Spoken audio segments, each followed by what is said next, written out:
وياهي باكستان أو كلا مركي هذلين وحيش هجن إن هدي دجال كتوس مريكان كوسوقلو إني سوقنا يعني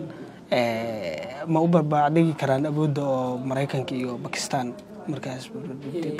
ama Iran iyo garabsanaya runtii adduunyadu inta badan gaashaanbuur waaye Iran waxa ka dambeeya China oo inta badan nidaamka difaaca Iran inta badan China gacanta ku haya oo sababta markasta gantaalada soo dhacay la iskaga difaacay maadaama wadanka muddo dheer cuna qabateen saarna marka inkastoo adduunyada la kala dhaqaale badan yahay laakiin waxaan isleeyahay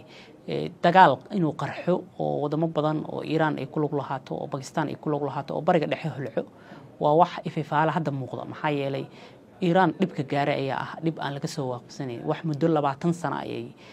ilaalinayeen waxa lagu soo afjeer wax asbuuci kar marka la joogo wadamadan oo kale Ruushka oo kale dhankay la safan yihiin iyagan marka la Ruushku waxaad u qabtaa laba kaar inuu isticmaalayo marna waxaad u qabtaa inuu leeyahay wada hadal hal galo marna waxaad u qabtaa inuu Iran si dadban uga soo horjeedo marka meel lagu xisaabiyo ma jirto laakiin China oo kala ah quwad weyn oo veto power leh iyadoo waxay garab gaashaan u noqotay Iran وياهي عاومان ما كهليسا كوريا وقوي أو كلا يو إيران مركل جو روشكا جيناها باكستان أنت قاشنبور موي مثلا أنت بدن كوريا وقوي وحيد على سنة إيران ملحوينها كوريا وقوي شيء إن إيران أنت بدن كوريا وقوي وحيد على سنة إيران madaxweynaha Kooriyada Waqooyi wuxuu sheegay in Iran iyo Israa'iil tahay argagixisada adduunka marka inkastoo kaalmo rasmi ah aysan keenin laakiin haddana Israa'iil aad uga soo horjeedaan wayahay marka ay fiirisid awoodaha isbahaysiiyada qaabkay isu raacsan yihiin dadweynaha ka wareersan runtii awoodaha adduunyadu waxay isku raacsan yihiin darahooda inta badan gaashaanbuurta NATO iyo Warsaw inkastoo ay burburtay laakiin gaashaanbuurta NATO ayaa hadda wadamada ugu waaweyn Mareykanka Ingiriiska runtii awoodaha adduunyadu waxay isku raacsan yihiin darahooda inta badan gaashaanbuurta NATO iyo Warsaw inkastoo ay burburtay laakiin gaashaanbuurta NATO ayaa hadda wadamada ugu waaweyn Mareykanka Ingiriiska Faransiiska Turkiga wadamadaas ayaa inta badan darahooda ay ku xiran yihiin inta badan wadankaasi awood wuxuu u leeyahay hadii wadan kale la soo weerar inuu difaaco laakiin Iran wax gaashaanbuur ah ilaa hadda ay ku jirto ma jirto madaxweynaha Erdogan oo kale Turkiga iyaga taageera oo nahay waxyaabo noocaas oo kale u sheegay Erdogan ilaa hadda ma laha doorkiis Erdogan doorkiisa waa dhexdhexaadnimo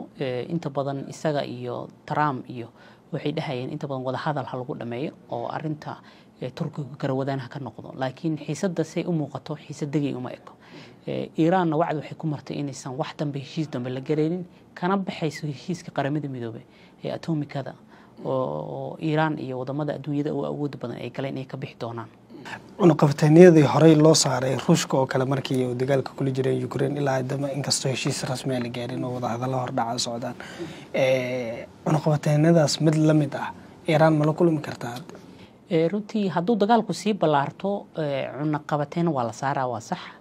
laakiin hadda ififaalaha muuqda waxay cadeynaysaa in Israa'iil qaabka wax u rabtay inaysan noqon waxay sidheeda qaab farsamaysan xarumaha nuclearka bis darmaamada laakiin waxa ku soo baxay waxaysan fileen dagaalkan Israa'iil iyo Iran marka laga hadlayo filashadii Israa'iil marka hore qabtay iyo natiijada hadda u soo baxday muddada uu socday dagaalkii farqi weyn u dhaxeeya waxaan arkay sawir laga qaaday madaxweynaha Israa'iil Isaac Herzog isagoo gud ka soo baxay runtii farqi weyn u dhaxeeya waxaan arkay sawir laga qaaday madaxweynaha Israa'iil Isaac Herzog isagoo gud ka soo baxaya sidoo kale gudka waxa ku jira ra'iisul wasaare Netanyahu golaha wasiirada dadka shacabka dhan godad kuleel ah oo dhulka hoostiisa ay habeenkaas ku waabarisanayaan marka shacabku waa dhiban yihiin maxaa shacab macalla madaxdoodii dhamaantood dad 10 milyan ka badan ayaa godadka dhulka hoostiisa ku jira marka shacabku waa dhiban laakiin waxa dagaalka wada ani aragtideeda waa ra'iisul wasaare Netanyahu iyo xisbigiisa Likud oo inta badan xisbi xaq jir ah oo raba sida sheegan inta badan in gobolka bariga dhaxo dhan qariidadiisa qariirad cusub ay u sameeyaan oo Iran Israa'iil ay power ay ka tahay inta kalena ay ka yihiin birimageedo Israa'iil dadka aan aqoonta u lahayn ma dad tirada yar oo wadamada jaarka la ah ma tira ahaan ma ka yar tahay mise dowlad noocee waay runtii dowladda Israa'iil waa dowlad gacan ku rimis ah dhul aysan lahayn ayaa dhammaadkii 800 1800 la soo dejiyay dhulkan Falastiin iyadoo laga keenay inta badan wadamadan Yurub oo xilligii Hitler ka hor Naziyiinta Jarmalka ayaa dhibaato badan u geystay iyo qaarka ku horeeyay Sahnuniyiinta ah marka dhul aysan lahayn ayaa la soo dejiyay markii dambe 1948 runtii dowladda Israa'iil waa dowlad gacan ku rimis ah dhul aysan lahayn ayaa dhammaadkii 800 1800 la soo dejiyay dhulkan Falastiin iyadoo laga keenay inta badan wadamadan Yurub oo xilligii Hitler ka hor Naziyiinta Jarmalka ayaa dhibaato badan u geystay iyo qaarka ku horeeyay Sahnuniyiinta ah marka dhul aysan lahayn ayaa la soo dejiyay markii dambe 1948 ayaa dowladda la yiraahdo Israa'iil la aasaasay bariga dhexe oo caasimadoodu Tel Aviv noqotay inkastoo caasimadoodu marka hore ay la rabeen Qudus laakiin mar dambe ay hadda caasimad u soo rarteen marka waa wadan dad yuhuud ah oo adduunyada iskaga kala yimid oo madow iyo cadaan leh ay ku nool yihiin oo aad u dhaqaale badan runtii Mareykankuna meeshaas uu ku wardiyeeyo Israa'iil waxa la dhahaa waa dhalaanka bariga dhexe waa dhalaanka Mareykanka ee bariga dhexe ama waa dhul dabadeedka Mareykanka maxaa yeelay Israa'iil hadii la taabto waa iyada Washington la taabto waayahay dowladda Iran dadka aan aqoonta u lahayn hada sharaxad dowladda Iran waa dowlad shiici ah sunni shiici muslim ah waana dowladihii adduunyada ugu xadaarada fiicnaa xilliyadii islaamka faariska ahaa inta badan xilliyadii hore ka hor gacaanka islaamiga ee Iran 79 wixii ka horeeyay Iran iyo xiriirka reer galbeedku aad u fiicnaa waxa ka tali jiray boqor la yiraahdo Shah Pahlawi oo aad reer galbeedka saaxiib dhow la ahaa حتى Soomaaliya la sheegay inuu saaxiib dhow la ahaa marka wadan reer galbeedka la janjeero ah laakiin markii gacanka islaamiga Iran dhashay waxa albaabada loo xiray xiriirka reer galbeedka halkaas ay cadaawad ka soo bilaabtay ilaa hadda tan hadda la socoto waayahay guud ahaan bariga dhexe marka laga hadlayo oo si guud waxyaabahan oo Xamaas oo kale awoodii Xamaas horta ma luntay misanana awoodii Xamaas boqolkiiba 90 way luntay maxaa yeelay jamhad magaalooyin hal magaalo ku dhisan oo 2 sano duqeyn casri ah lagu socday oo boqolkiiba 98 magaalada Gaza waa la burburiyay boqolkiiba 2 baa ka fiyo marka awoodeedii waa la weyn laakiin kama dhigno inay dhimatay fikradeedii waa jirnoosha fikrad ahaan iyo mas'uuliyiinteeda ilaa hadda Falastiin iyo Xamaas maxay kala yihiin iyaga hor runtii Falastiiniyiinta iyo Xamaas waa urur taxriiri ah oo u halgama xurriyadda Falastiin waxaa jira urur kale oo la yiraahdo PLO ama Palestine Liberation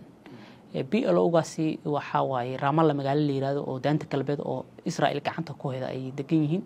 kuwana waa dhul dibad joog ah Israa'iil oo ay ku jamhad ahaan u haystaan oo Gaza marka farqigaas u dhaxay dawladooda iyo kooxda jabhada way kala madaxbanaayihiin miyaas way kala madaxbanaayihiin shacabka Falastiin wadanka la yiraahdo Xamaasna waa ururka dhaqdhaqaaqa Israa'iil kaga soo horjeedo muddo 20 sano ka badan waayahay sidii kooxaha kala duwanaa dalkan soo maray oo kale maxaakiimta oo kale kooxo inta badan maxaakiimtii islaamiga qaabkaas camal ay u dhaqmaan waa qaab jamhada ah laakiin hadda jamhada lagu ma tilmaami karo waa dawlad kalkaal sidii qaab dawlad ah nidaamkooda iyo garbiyada siyaasadda adduunyada ay meelo qaarkood safaarada ku leeyihiin oo Pakistan Iraq ay ka mid tahay Qatar oo saldhig weyn ay ku leeyihiin dawlad ahaan awood u lahayn marka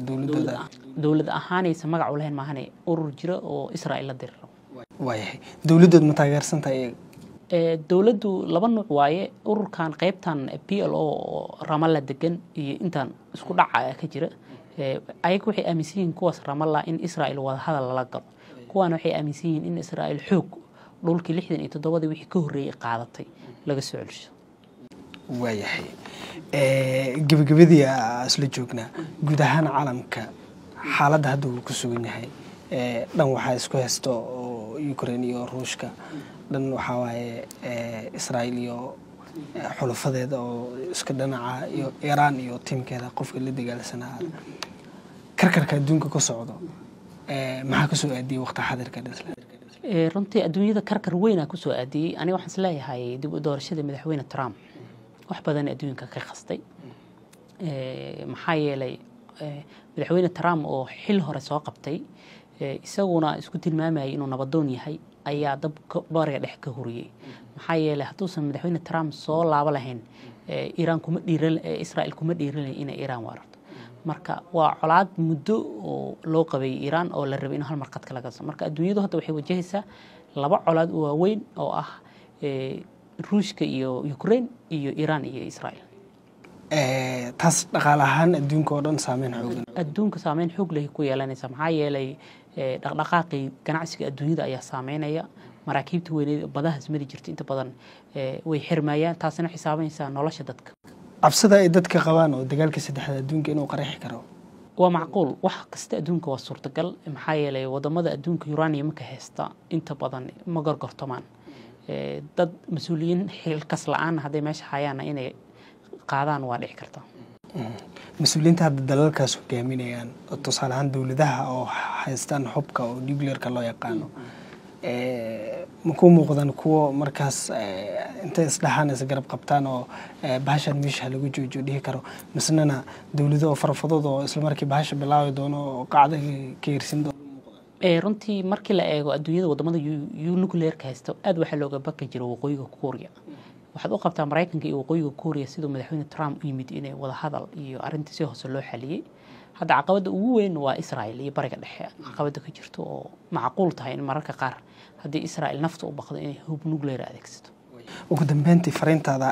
maxaa ku soo gudbiyay barnaamijka oo dhanka arrimaha caalamka runtii xiisadda bariga dhexe waa xiisad aad adduunka u hadalhayo warbaahinta iyo saxaafadda adduunyadu teknolojiyadana halkaas gaarsiido qofka isagoo gurigiisa jooga ayuu telefishinada waaweyn adduunyada live ka daawanayo marka adduunku inuusan caqabad kale oo dhaqaale adduunyada oo dagaal inuusan wajihi karin maxaa yeelay adduunku caqabado hore ka soo COVID-19 ugu badneed oo dhaqaalihi adduunka saameeyay marka waa caqabad weyn oo adduunyada ku soo korortay waayahay aad iyo aad u mahadsan yahay kaasna wuxuu ahaa Mustafa Warsame Sabriye oo ah aqoon-yahan nin dhalinyaro ka faallooda arrimaha caalamka oo barnaamij gaar ah oo xaaladda guud ee dalalka caalamka aan ku eegaynay ayuuna markaas marti ka ahaa halkan naga daawanaysiin CAB TV aniguna waxaan ahay Ibrahim Cabdullaahi waan u mahadcelinayaa martida Mustafa